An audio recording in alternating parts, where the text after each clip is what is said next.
कार्तिक महत्तम अध्याय 7 मंगलकारी श्री हरि का सच्चा नाम ध्याऊं। कार्तिक मास महत्तम का 7वां अध्याय बताऊं। नारद जी ने कहा, हे राजन, कार्तिक मास में व्रत करने वालों के नियमों का संक्षेप में बतलाता हूँ, उसे आप सुनिए। व्रती को सब प्रकार के आमिष, मांस, उड़द, राई, खटाई तथा नशीली वस्तुओं का त्याग कर देना चाहिए। व्रती को दूसरे का अन्न ग्रहण नहीं करना चाहिए, किसी से द्वेष नहीं करना चाहिए और तीर्थ के अतिरिक्त अन्य कोई यात्रा नहीं करनी चाहिए। देवता, वेद, ब्राह्मण, गाय, व्रती, नारी, राजा तथा गुरुजनों की निंदा भी नहीं करनी चाहिए। व्रती को दाल, तिल, पकवान व दान किया हुआ भोजन ग्रहण नहीं करना चाहिए। किसी की चुगली या निंदा भी नहीं करनी चाहिए। किसी भी जीव का मांस नहीं छूना चाहिए। पान, कत्था, चूना, नींबू, मसूर, बासी तथा झूठा अन्न का भी प्रयोग नहीं करना चाहिए। गाय, बकरी, भैंस के अतिरिक्त अन्य किसी पशु का दूध नहीं पीना चाहिए।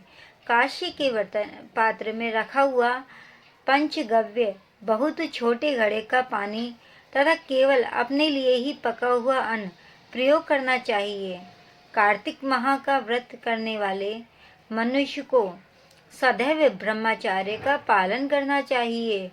उसे धरती पर सोना चाहिए और दिन के चौथे पहर में केवल एक बार पत्तल में भोजन करना चाहिए। व्रती कार्तिक माह में केवल नरक चतुर्दशी, जिसे छोटी दिवाली भी कहा जाता है, के दिन ही शरीर में तेल लगा सकता है, अन्य दिन नहीं लगा सकता। कार्तिक माह में व्रत करने वाले मनुष्य को सिंघाड़ा, प्याज, मट्ठा, गाजर, मूली, काशीफल, लौकी, तरबूज इन वस्तुओं का प्रयोग बिल्कुल नहीं करना चाहिए। रजस्वला, चांडाल, पापी, मलेच्छ, पतित, व्रतहीन, ब्राह्मण द्रोही और नास्तिकों से बातचीत नहीं करनी चाहिए। भगवान विष्णु को प्रसन्न करने के लिए अपनी शक्ति के अनुसार चांद्रायण आदि का व्रत करना चाहिए और उपर्युक्त नियमों का पालन करना चाहिए। व्रती को प्रतिपदा को कुम्हड़ा, द्वितीया को कटहल, तृतीया को तरुणी स्त्री, चतुर्थी को मूली, पंचमी को बेल, षष्ठी को तरबूज, सप्तमी को आंवला, अष्टमी को नारियल, नवमी को मूली, दसवीं को लौकी, एकादशी को परवल, द्वादशी को बेर, त्रयोदशी को मट्ठा, चतुर्दशी को गाजर तथा पूर्णिमा को शाक का प्रयोग नहीं करना चाहिए। रविवार को आंवला का प्रयोग नहीं करना चाहिए। कार्तिक माह में व्रत करने वाला मनुष्य यदि इन शाकों में से किसी शाक का सेवन करना चाहे तो पहले ब्राह्मणों को देकर ग्रहण करे। शाक का अर्थ होता है सब्जी। यदि विधान माघ माह के व्रत के लिए भी हो, यही विधान माघ माह के व्रत के लिए भी होता है। देवोत्थानी एकादशी में पहले कही गई विधि के अनुसार नृत्य, जागरण, गायन, वादन आदि करना चाहिए। इसको विधि पूर्वक करने वाले मनुष्य को देखकर यमदूत ऐसे भाग जाते हैं जैसे सिंह की गर्जना से हाथी भाग जाते हैं। कार्तिक माह का व्रत सभी व्रतों में श्रेष्ठ है। इसके अतिरिक्त जितने भी व्रत यज्ञ हैं वह हजारों की संख्या में किए जाने पर भी इसकी तुलना नहीं कर सकते, क्योंकि यज्ञ करने वाले मनुष्य को सीधा वैकुंठ की प्राप्ति होती है। जिस प्रकार राजा की रक्षा उसके अंग रक्षक करते हैं, उसी प्रकार कार्तिक माह का व्रत करने वाले की रक्षा भगवान विष्णु की आज्ञा से इंद्रादि देवता करते हैं। व्रती मनुष्य जहाँ कहीं भी रहता है वहीं पर उसकी पूजा होती है, उसका यश फैलता है। उसके निवास स्थान पर भूत, पिशाच आदि कोई भी नहीं रह पाते। विधि पूर्वक कार्तिक माह का व्रत करने वाले मनुष्यों के पुण्यों का वर्णन करने में ब्रह्मा जी भी असमर्थ हैं। यह व्रत सभी पापों को नष्ट करने वाला, पुत्र पौत्र पैदा करने वाला और धन्य धान की वृद्धि करने वाला है। 8वां अध्याय। जिसकी दया से सरस्वती भाव रही उपजाए, कार्तिक महात्म का कमल लिखे। 8वां अध्याय। नारद जी बोले, अब मैं कार्तिक व्रत के उद्यापन का वर्णन करता हूँ, जो सब पापों का नाश करने वाला है। व्रत का पालन करने वाला मनुष्य कार्तिक शुक्ला चतुर्दशी को व्रतव की पूर्ति और भगवान विष्णु की प्रीति के लिए उद्यापन करें।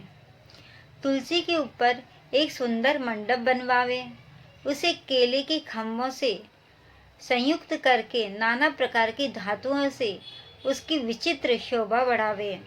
मंडप के चारों ओर दीपकों की श्रेणी सुंदर ढंग से सजाकर रखें। उस मंडप में सुंदर बंदर वालों से सुशोभित 4 दरवाजे बनावें और उन्हें फूलों से तथा चंवर से सुशोभित करें। द्वारों पर पृथक पृथक मिट्टी के द्वारपाल बनाकर उनकी पूजा करें। उनके नाम इस प्रकार हैं: जय, विजय, चंड, प्रचंड, नंद, सुनंद, कुमुद, कुमुस, दाक्ष। उन्हें चारों दरवाजों पर 2-2 के क्रम में स्थापित कर भक्ति पूर्वक पूजन करें। तुलसी की जड़ के समीप 4 रंग से सुशोभित सर्वोत्भद्र मंडल बनावे और उसके ऊपर पूर्ण पत्र तथा पंचरत्न से संयुक्त कलश की स्थापना करें। कलश के ऊपर शंख चक्र गदाधारी भगवान विष्णु का पूजन करें। भक्ति पूर्वक उस तिथि के उपवास करें तथा रात्रि में गीत, वाद, कीर्तन आदि मंगलमय आयोजनों के साथ जागरण करें। जो भगवान विष्णु के लिए जागरण करते समय भक्ति पूर्वक भगवत संबंधी पदों का गान करते हैं, वे सैकड़ों जन्मों की पाप राशि से मुक्त हो जाते हैं। जो मनुष्य भगवान के निमित्त जागरण करके रात्रि भर भगवान का कीर्तन करते हैं, उनको असंख्य गोदान का फल मिलता है। जो मनुष्य भगवान की मूर्ति के सामने नृत्य गान करते हैं, उनके अनेक जन्मों के एकत्रित पाप नष्ट हो जाते हैं। जो भगवान के सम्मुख बैठकर कीर्तन करते हैं और बंसी आदि बजाकर भगवत भक्तों को प्रसन्न करते हैं तथा भक्ति से रात्रि भर जागरण करते हैं, उन्हें करोड़ों तीर्थ करने का फल मिलता है। उसके बाद पूर्णमासी में एक सपत्नीक ब्राह्मण को निमंत्रित करें। प्रातःकाल स्नान और देव पूजन करके वेदी पर अग्नि की स्थापना करें और भगवान की प्रीति के लिए तिल और खीर की आहुति दें।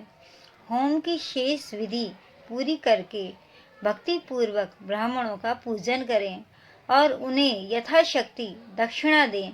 फिर उनसे इस प्रकार क्षमा प्रार्थना करें कि आप सब लोगों की अनुकंपा से मुझ पर भगवान सदैव प्रसन्न रहें।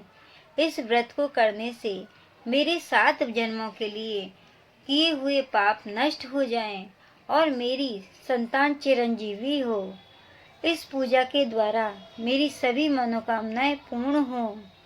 मेरी मृत्यु के पश्चात मुझे अतिशय दुर्लभ विष्णु लोक की प्राप्ति हो। पूजा की समस्त वस्तुओं के साथ गाय भी गुरु को दान में दें। उसके पश्चात घर वालों और मित्रों के साथ स्वयं भोजन करें। भगवान द्वादशी तिथि को स्वयं से उठे, त्रयोदशी को देवताओं से मिले, चतुर्दशी को सबने उनका दर्शन एवं पूजन किया। इसलिए उस तिथि में भगवान की पूजा करनी चाहिए। गुरु की आज्ञा से भगवान विष्णु की सुवर्ण में प्रतिमा का पूजन करें। इस पूर्णिमा को पुष्कर तीर्थ की यात्रा श्रेष्ठ मानी गई है। कार्तिक माह में यात्रा यानी कि कार्तिक के महीने में पुष्कर तीर्थ स्थान में स्नान करना चाहिए। कार्तिक माह में इस विधि का पालन करना चाहिए। जो इस प्रकार कार्तिक के व्रत का पालन करते हैं वे धन्य और पूजनीय हैं। उन्हें उत्तम फल की प्राप्ति होती है। जो भगवान विष्णु की भक्ति में तत्पर हो, कार्तिक में व्रत का पालन करते हैं, उनके शरीर में स्थित सभी पाप तत्काल नष्ट हो जाते हैं। जो श्रद्धा पूर्वक कार्तिक के उद्यापन का महात्म सुनता या सुनाता है वह भगवान विष्णु का सायुज्य प्राप्त करता है। जय श्री कृष्णा। ये था 7वां व 8वां अध्याय। आगे के अध्याय के लिए आगे की वीडियो का इंतजार करें।